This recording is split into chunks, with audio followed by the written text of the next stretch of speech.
I think we are live. Yeah. So, hello everybody. This is a live severe weather analysis on the severe weather episode or outbreak for the next few days.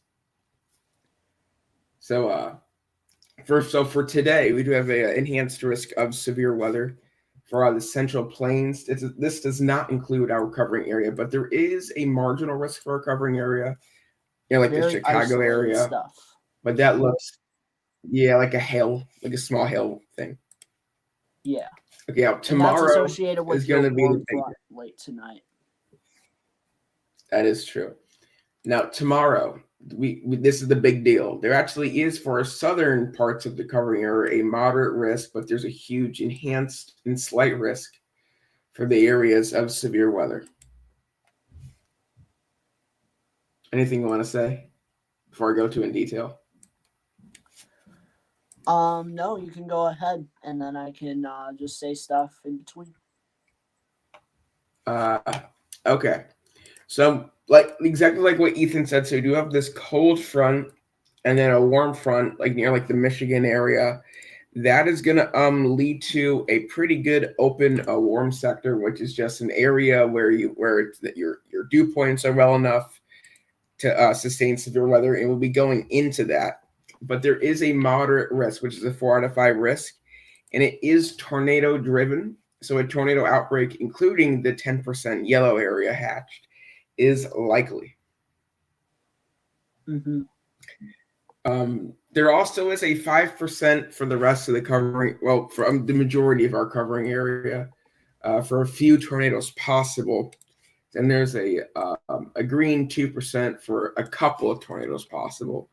For the eastern parts of the green, like the New York area, the Pennsylvania and West Virginia area, I don't think there's going to be too much of a tornado risk despite the green, because that seems going to be mainly linear. Your real risk is in in Ohio and elsewhere that you see on the screen. Mm-hmm. Then you do have your wind risk, which is pretty significant. So once again, like we said, this thing is going to form into a squall line, and then it's going to propagate east. And obviously, it's going to be a very intense squall line, or anywhere in the black hatched region that's anything greater or equal to 74 miles per hour. And we were actually talking it over earlier. Even if your county is just shy east or west of the hatched area, don't be bullish. Don't be bullish. Yeah.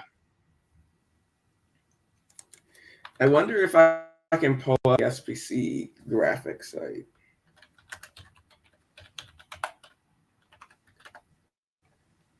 Here we go. Okay. Also, guys, there are some mesoscale discussions coming out right now, but we'll go with that's probably not for our. Yeah. So okay, we were talking about the wind. Okay. This region. There isn't a really. Oh, here's a Great Lakes sector right here. Yeah, you could see that there. Your 4-panel risk areas. The wind is definitely the top hat. Yep. And so just like what Ethan said, I wonder if I can zoom in here, but if you see your county, let's say did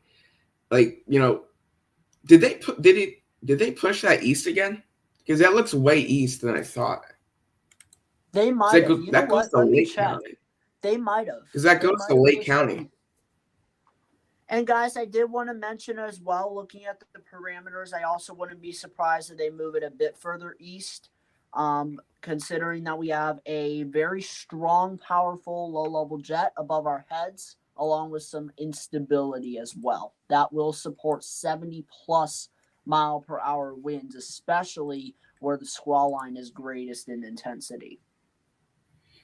Yeah, so if you see, if you look somewhere like Cuyahoga County or Summit County, you see it kind of splits the county in half.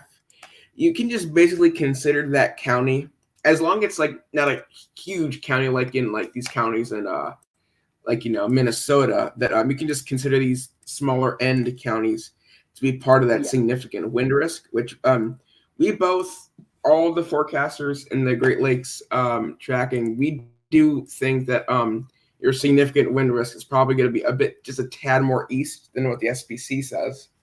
Yes. Since that squall line's going to be working in throughout the night. So there's also, once again, there's your tornado risk. It's really going to be Evansville, Marion, and Carbondale parts. Those are like your biggest cities for our area covering area in that 15% risk. Then your 10% hatched, which this area, guys, has been uptrending like heck. I mean, Yes, it there's has. been many discrete supercells. And I do think it's possible for this 15% to maybe be extended a little bit more towards the Cincinnati area. And I'm not trying to, paint the worst case scenario. I'm not trying to, overhype it, but I do think maybe at least just a bit south of it could be in the enhanced risk. I definitely agree with you. It is a volatile environment down there.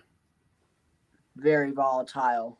Yeah, so definitely want to be weather aware, not only in the red areas, but also the yellow areas and even the brown areas too. You could have a few tornadoes as well. Yeah, especially if you're like right next to the brown areas, you can still have that generally, because I know the SBC later this year or next year is giving out a 5% hatched.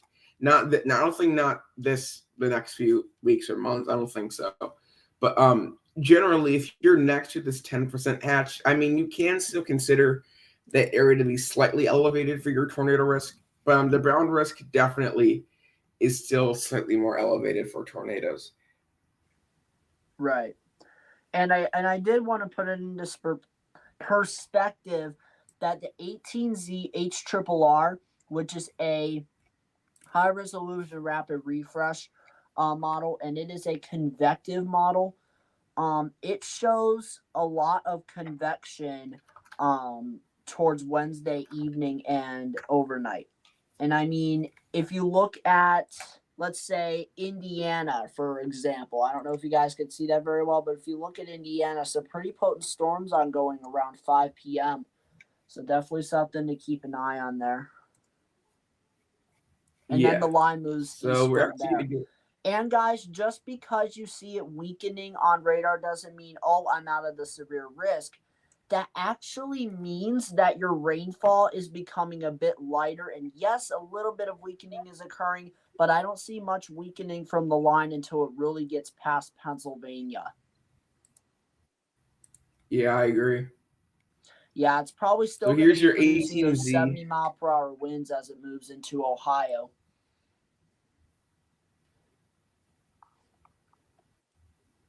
So here's your theoretical, by the way, guys. You're in the early afternoon hours. Here's your theoretical first round, I guess. This is mainly going to be sub-severe, but potential for some isolated, marginal type risk severe weather with this first round. It's going to be your line. It's going to be the stuff back here when it propagates east. That's going to be your main severe weather maker. Yeah. And that also has the potential of becoming a well, yesterday it looked a bit more impressive. I still think I can't rule out a derecho, which is a long-lived line of showers and storms. I do want to say by 5 p.m. tomorrow, I think this probably paints the worst case scenario, but it shows a discrete or semi-discrete supercell just northeast or east of the Chicago metro. The Chicago area, which might be a little bit of an outlier because that never showed up before, but it's interesting and concerning. Yeah, and as we go closer, it becomes even more concerning. And also, I do think, yeah, I do think also, since it's the Great Lakes channel, we cover the Great Lakes, them too. So I do think waterspouts are definitely likely, especially in Lake Michigan, where you still have these updraft helicity contours, also in Lake Erie. Mm-hmm. which the updraft velocity contours, if you're not familiar with them, that means that the part of the cell, your updraft, which is like the part that really rises up, that grows at the storm, is rotating, which that causes, spin up tornadoes or just tornadoes in general. And that's what we also really look for linear tornadoes. Yeah.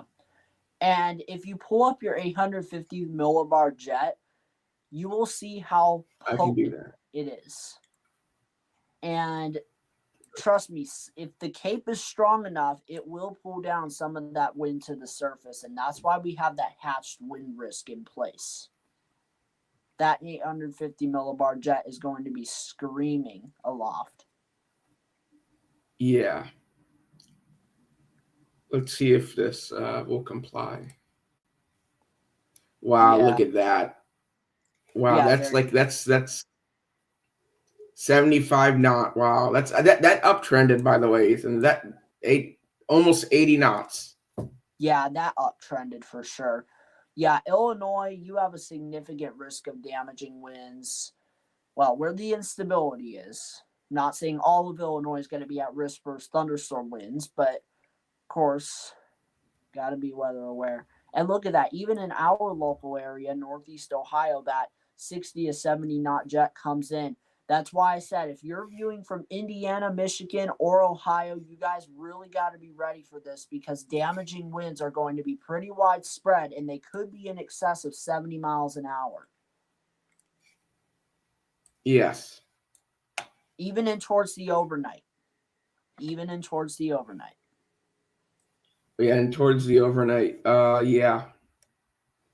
Yeah. Like this is around 10 p.m., folks. 74 knot low level jet in Ohio, in Michigan. That's 80 knots in Michigan. Yeah, that's crazy. Whoa. That's crazy.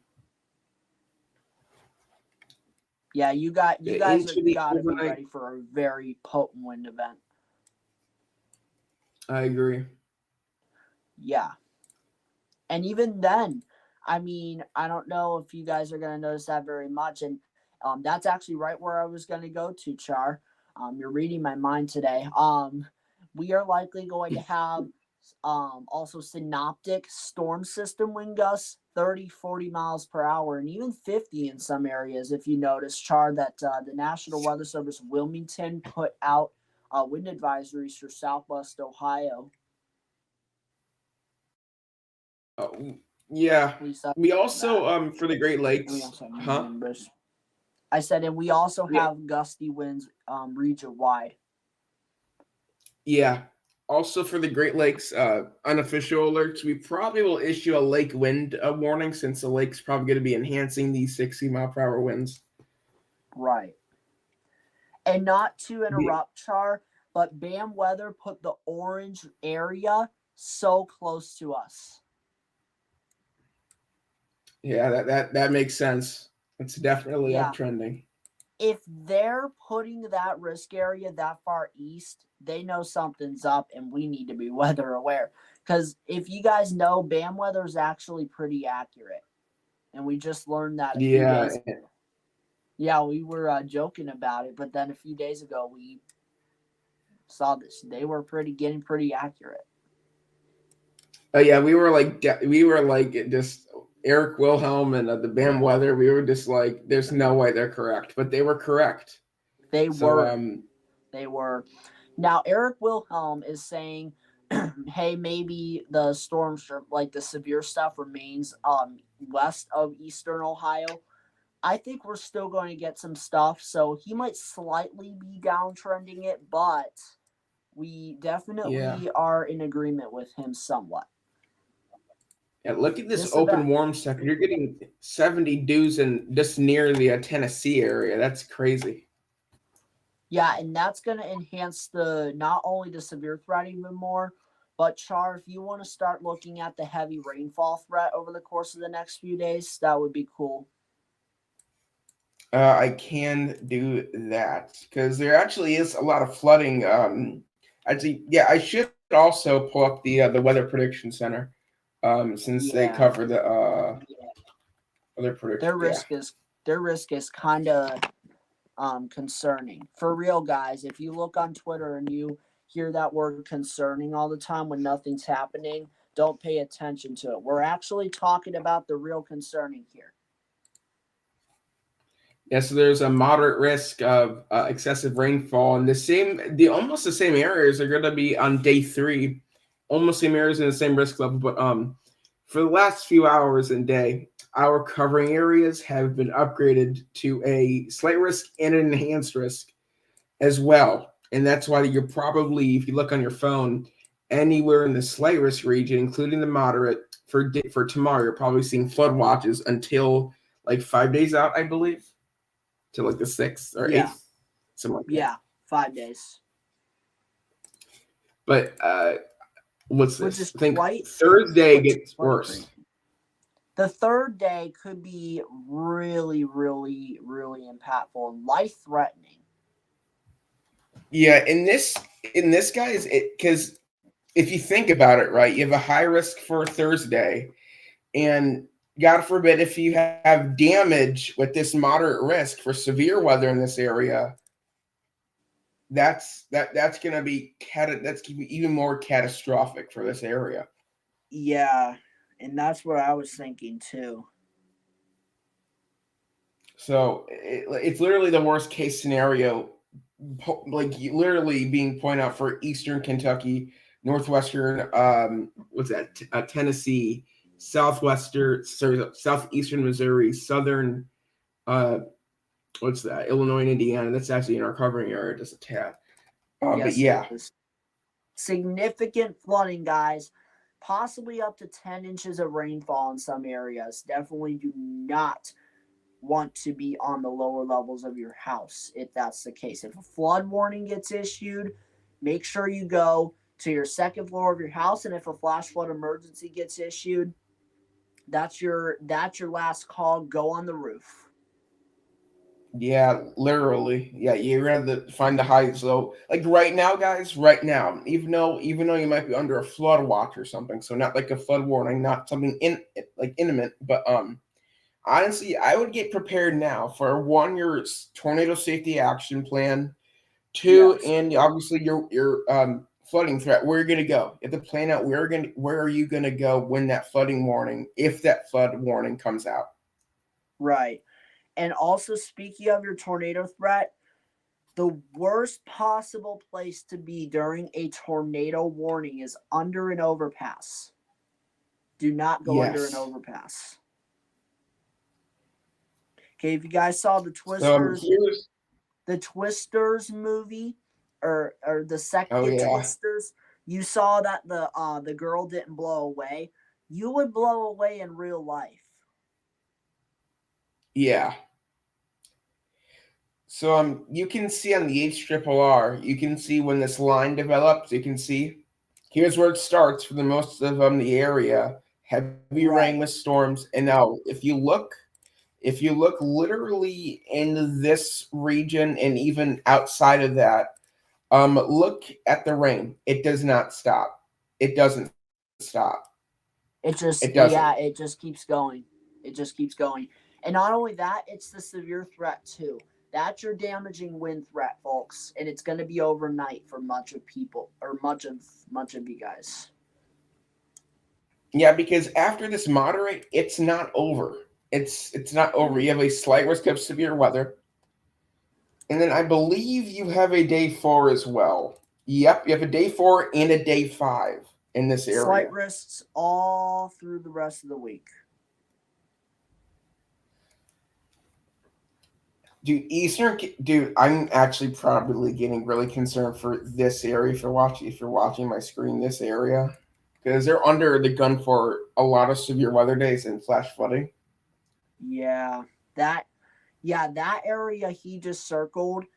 If you are one of the, 100 people, 1,000 people that live in that area, you guys need to take things seriously, because you not only have a very excessive rainfall risk, also a very high severe weather threat. And I wouldn't be surprised. Now, I don't know if you totally agree with me for this, but the setup for tomorrow is a possible small high risk. I mean, I can, with the prefrontals, I can see a high risk possibly. I can see that. I definitely can. Yeah, and it would be probably near the area you circled, if not maybe a bit further west and south. Yeah, so I mean, if you're in that area I circled, or maybe even just a tad around it, I would just take a little bit of a vacation. Not something too expensive, just go just for at least a week, because Yeah. like I go to St. Louis, I go to Peoria, I go to I probably go to Wilmington or Cleveland or Pittsburgh. Yeah, somewhere like that. Yeah, but there do note there could potentially be there could potentially be damage up that way, but we'll see. That's right. That's right. There could.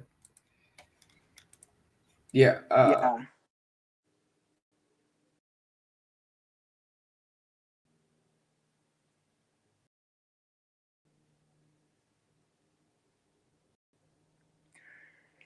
Yeah, and just to let you guys know, especially if you guys are like weather geeks or something like that, as people would say, if you look at your surface-based instability and see little to none over your area, that does not completely exclude you from the damaging wind risk. All right? It actually excludes you more so from the tornado risk. Wait, where did Char?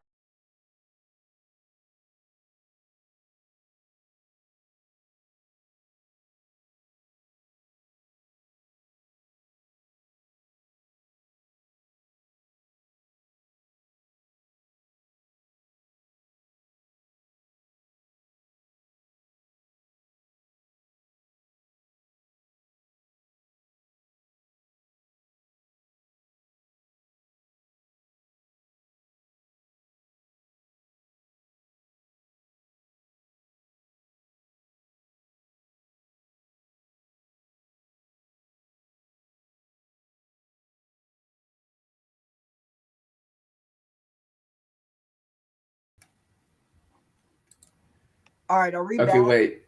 We might. All right, Are we back? I think so. Are you sharing? You're not Okay. sharing your screen though. Oh yeah. Hold on. Let me know. Yeah, you might need to Screen. go live again though.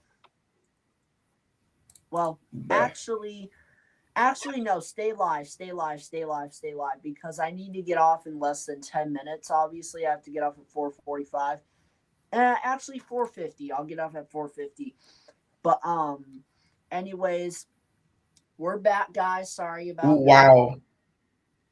Whoa, Ethan, look at my screen. Look at that morning stuff. Look at this. I see that. See how it kind of bows a little bit?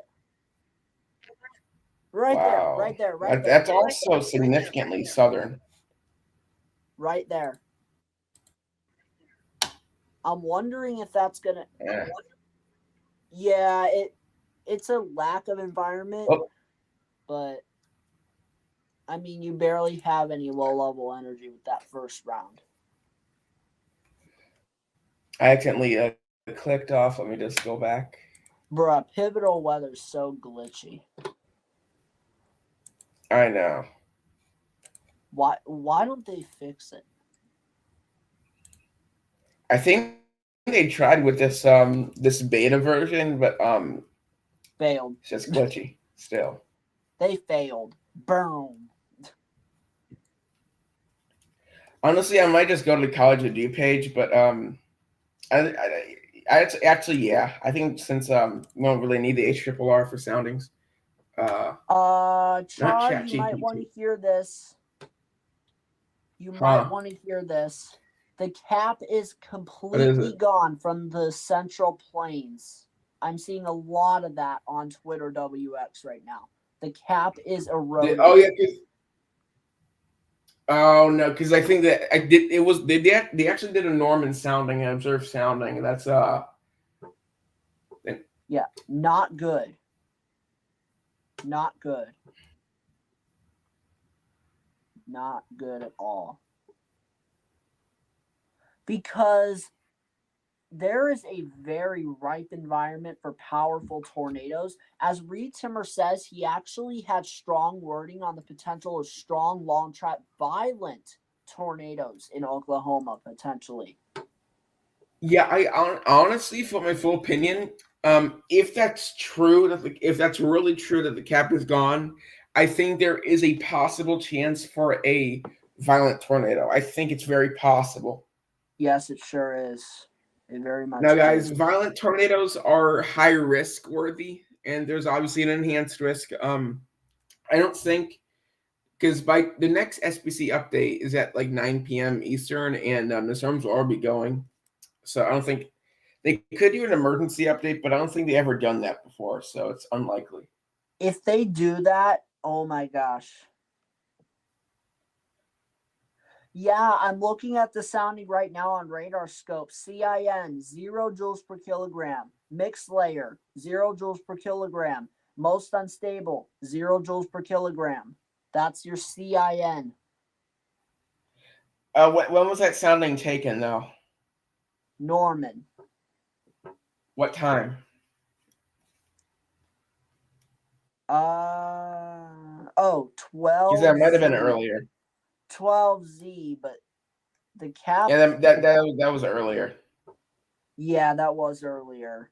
I'm gonna look on radar to make sure there's no storms Anyways, developing yet.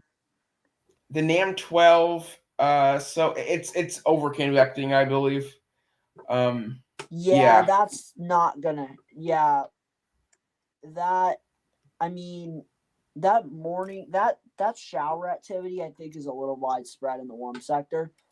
But that line I kind of am going with right now because remember that strong low level jet I mentioned, Char, along with that instability, that should keep things going. But it might be over convecting for sure a little bit. It wants to bring that severe risk tomorrow more north. Wait, go back. Because if you look for tomorrow, look at how northerly that goes. That doesn't look too intense. But what's the instability like? Oh, never mind. No, that's not ready yet. The soundings are. But yeah, so the NAM 3 kilometer, it's not giving us really good signals as of now because like if you see right here, everybody, it's over convecting a lot, which that just ruins things and makes it unable to read a little bit. Yes, I agree. And another thing I wanted to mention as well is that some areas could have prefrontals, and prefrontals can do just like what supercells can do, or they can be supercells. So you might get a round of supercells or one singular supercell before the main line comes through in some areas. Yeah, the NAM actually does print a few supercells, and it's messy, but that's actually likely to be more clear. And guys, the supercell possibility has been uptrending since like almost 24 hours ago. Almost 24 hours ago. We're not even yet to 24 hours ago. So this has been like an uptrend, and so if we were to draw a little graph of uptrends and downtrends, it would be going straight up. It would be the same slope. It would keep going up. Yeah. Yeah, it keeps uptrending, folks. I think the NAM actually agrees with the not high risk. I think it agrees with the moderate risk, I think. Yeah, I kind of. definitely think so. Yeah. Let me actually look at the our region's National Weather Service forecast discussions and see how bullish they are. I'm gonna look at the RAP model, convective supercell composite. Usually the RAP model is good with. Well, the RAP models is probably one of your best models. The SBC uses it for mesoanalysis for your kinematics only. It's really not good for really anything else like convection. Right. That doesn't go out that far. Let me I need a later model. And can I also mention, I'm so sorry to interrupt, Char. You caught me at the wrong I Yeah. caught you at the wrong time, but you know that that early afternoon round that comes through, or that late morning round in Indiana and Ohio, can you go back to that after you take that sounding? Because there might be a bit of a hail risk with that. Yeah, I'm gonna take two soundings, one in this part of Indiana and this part in Cincinnati. To So be here's the honest, Indiana sounding. to be quite honest, I Whoa, they wouldn't. keep uptrended. Oh, what it 2,315? Yeah, Okay, that was 1,000 a few hours ago. that is uptrending. Is that what model is that? This is the wrap.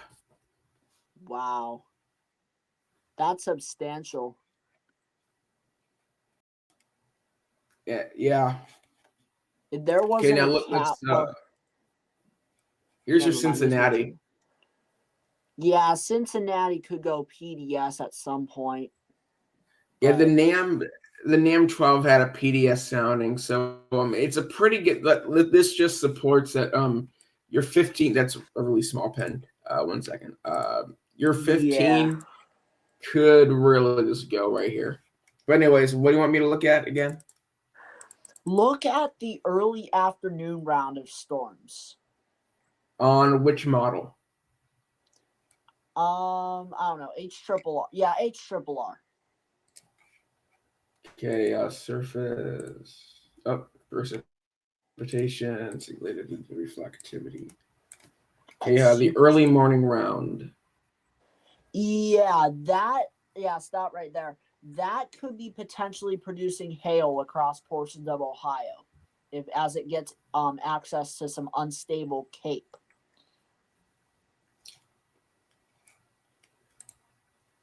Yeah, I mean, yeah, maybe, yeah. Your I don't know. surface-based cape. Yeah, no tornadoes though yet because I do think there definitely is a chance of hail. Yeah, your vertically integrated liquid is definitely on an uptrend because earlier I looked at the vertically integrated liquid, there was little to none. But as we get closer, it keeps uptrending. That supercell composite is inching further north and east on each run. Did you notice that? Can't do sound. That supercell Yeah. composite's inching east. It's trying to reach us. There's some purples, but I wish I could do a sounding right here, but I can't. That's the only thing I don't like about College of Deep H for the HRRR. I can't do sounding. Yeah, why do they never let you do it? I don't know. Actually, I think I can just do one on Pivotal. This is around 27 forecast hour. That's 21Z. Yeah. All right. HR. Last thing I'm gonna mention before I get off, because I have to get off literally now. But actually 1 minute or so. But anyways, I'm looking at National Weather Service, Cleveland and Wilmington. They all have strong wording for the damaging wind threat.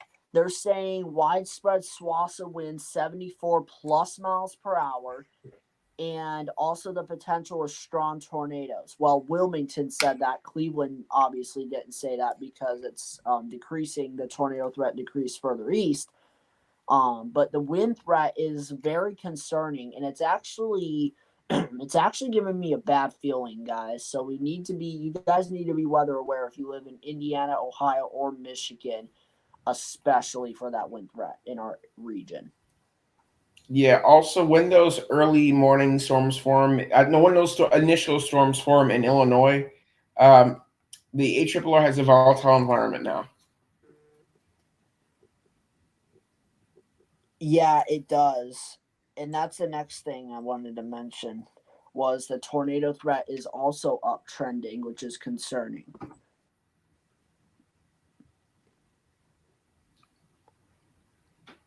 Tornado threat's definitely on the uptrend.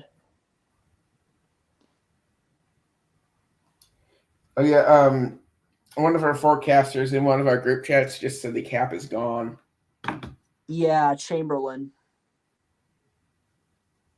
That's not good. No, it's not. I And think they should do an emergency moderate. yeah, things are about to go real downhill there.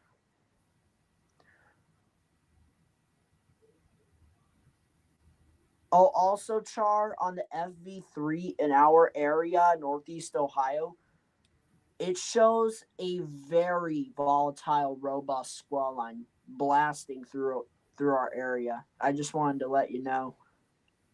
That's interesting.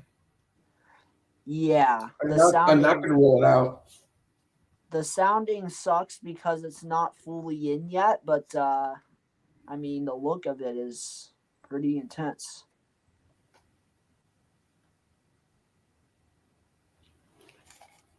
Yeah, I'm going to go on mesoanalysis. Yeah, I have to go in a minute, but Okay. yeah, just Okay. Yeah. definitely continue informing people about this potentially violent, damaging wind and possibly tornado outbreak into the day tomorrow. The cap's still there, I think. Barely though, very barely. You Yeah. look, yeah, barely, only a couple hundred. Yeah, Chamberlain said the cap is eroded, but oh, mesoanalysis. Yeah, barely. Skating on thin ice.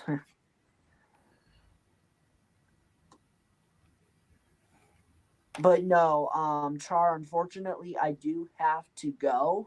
It was nice joining the live stream, but yeah, one thing Yeah. before I go, make sure you guys are weather aware because that severe threat there moves into our neck of the woods tomorrow, and you never know. It could be mainly a nocturnal event, mainly in the form of hurricane force damaging winds associated with the QLCS, but also a few tornadoes can't be ruled out as well. So definitely be weather aware. It was nice joining you guys. I'm sure I'll see you guys and talk to you guys in future live streams.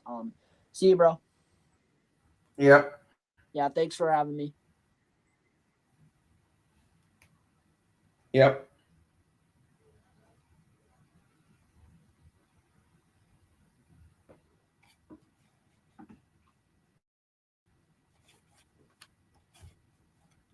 Okay, so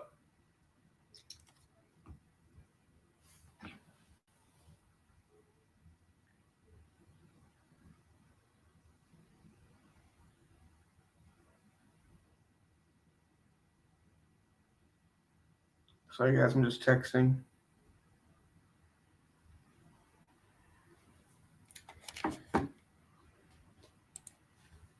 But anyways, that day 2 moderate risk does still exist. Once again, our next update from the Storm Prediction Center is around early this morning, around 2 a.m.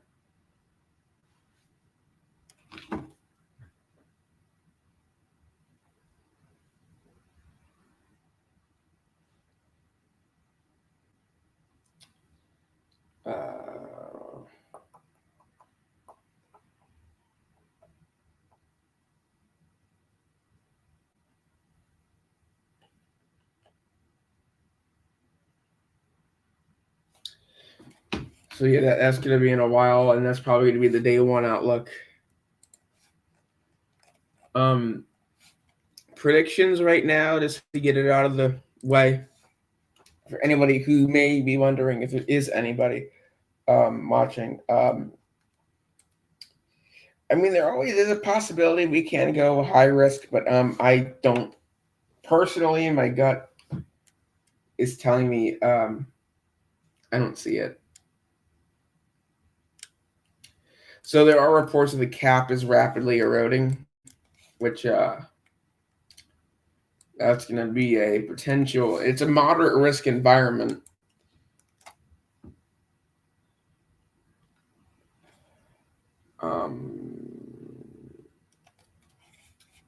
But I do have to go. So yeah, I'll do another.